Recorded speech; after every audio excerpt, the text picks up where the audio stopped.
नमस्कार दोस्तों, आपका स्वागत है इनोवेस्ट भारत में। इस म्यूचुअल फंड सीरीज़ में आगे बढ़ते हुए आज हम एक और कैटेगरी के बारे में बात करेंगे जिसका नाम है large cap fund. Large cap fund एक सब कैटेगरी है इक्विटी फंड का।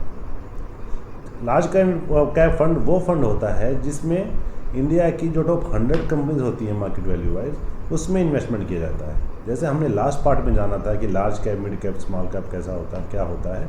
तो लार्ज कैप वो कंपनीज होती हैं जो टॉप 100 कंपनीज होती हैं मार्केट वैल्यू वाइज। तो वो फंड इस 100 कंपनीज में इन्वेस्टमेंट करते हैं जिससे एक स्टेबल और रेगुलर रिटर्न मिलता रहे। तो इसमें जो लार्ज कैप है, मान लो आपने एक हम एग्जांपल के तरीके से समझेंगे कि जैसे आपने 100 रुपीज़ आप इन्वेस्टमेंट करते हैं, तो उसमें जो म्यूचुअल फंड होता है, जो फंड मैनेजर होता है, वो बाध्य होता है कि अराउंड 80% आपका जो वो पैसा है 100 में से 80 रुपये उसको इन लार्ज कैप 100 कंपनीज़ में लगाने ही हैं।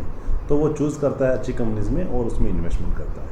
और जो रेस्ट 20% उसके पास फ्लेक्सिबिलिटी होती है, वो किसी टाइप के भी जो डिफरेंट कैटेगरी के फंड्स होते हैं उसमें इन्वेस्ट कर सकता है या अपने पास कैश और लिक्विडिटी मैनेज कर सकता है। अभी तक हमने ये जाना कि लार्ज कैप फंड क्या होता है, उसमें कैसे इन्वेस्टमेंट्स होती हैं। आप उसकी थोड़ी इस फंड की थोड़ी क्वालिटीज़ के बारे में जान लेते हैं, इसकी क्या क्या क्वालिटीज़ हैं।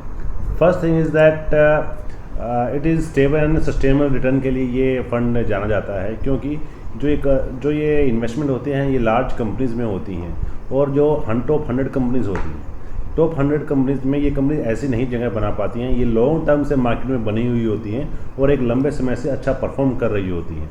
तो अच्छा परफॉर्म कर रही हो तो रिटर्न भी अच्छे दे रही होती हैं। इस बेसिस के ऊपर ये टॉप 100 कंपनीज में अपनी जगह बना पाती हैं। तो आपका जो रिटर्न है वो स्टेबल और सस्टेनेबल होता है। Second thing is that low volatility. ये मिड कैप और स्मॉल कैप कंपनीज़ की बजाय ये कम वॉलेटाइल होती हैं। उतार चढ़ाव तो होता है, लेकिन उन कंपनीज़ के जो छोटी कंपनीज़ के कंपैरिजन में इसमें कम उतार चढ़ाव होता है। सर, तो another is that low risk appetite. Low risk appetite बोले तो ये उनके लिए अच्छा है ये फंड जो मार्केट में तुम्हें इन्वेस्टमेंट करना चाहते हैं, लेकिन वो अपना रिस्क भी कम रखना चाहते हैं। तो इसमें मॉडरेट रिटर्न्स मिल जाते हैं और रिस्क भी कम होता है मिड कैप और स्मॉल कैप फंड की बजाय। And medium to high horizon funds होते हैं जो अगर आपको मीडियम से लॉन्ग टर्म के लिए इन्वेस्टमेंट करना है तो ये एक अच्छा फंड माना जाता है और इस फंड में लिक्विडिटी भी हाई होती है। तो आप इसमें अपने रिस्क के हिसाब से इन्वेस्टमेंट कर सकते हैं। आई होप आपको ओवरऑल लार्ज कैप फंड्स के बारे में जानकारी हुई होगी।